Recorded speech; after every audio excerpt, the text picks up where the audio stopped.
Hey everyone, I'm Scott Williams and I am the CEO at Vinyl Marketing.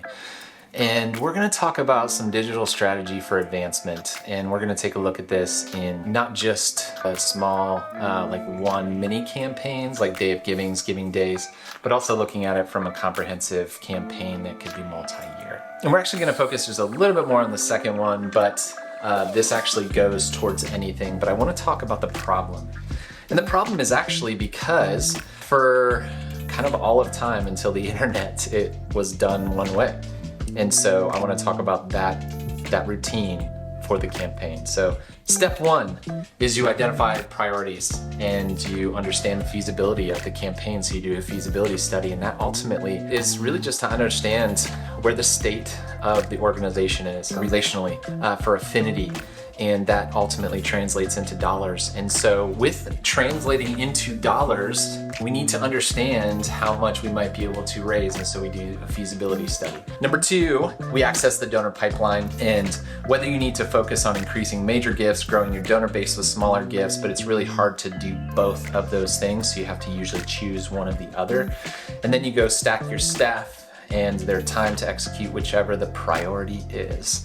And then you do a ton of research on your donor base, looking at past giving and wealth screening. Wealth screening is what they have the potential to do, but not actually real-time data. And sometimes it's not as accurate, but that's the best metrics we have. It's historical, good to go. And then you work right through the science base, secure the bulk of your campaign goal, trying to get to that 70, 80%, really getting out there before you go to market. And then from there, you go public and you finish the campaign with vigor. And once that's completed, you wait a few years, you steward your base and focus on leadership priorities, consider the next campaign, and all over again. Lather, rinse, repeat.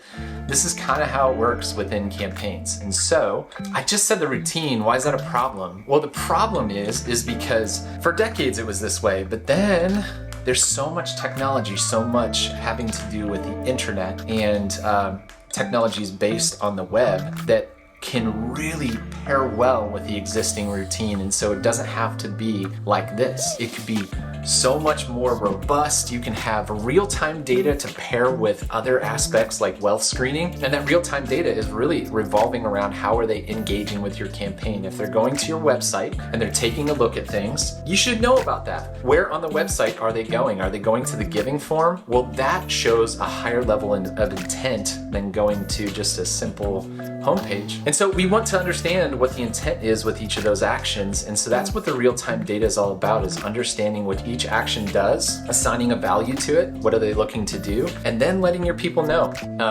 But this is the routine, traditionally how it is. We're actually going to get into a solution of how to make this whole entire routine better in the next video, so stick around for that.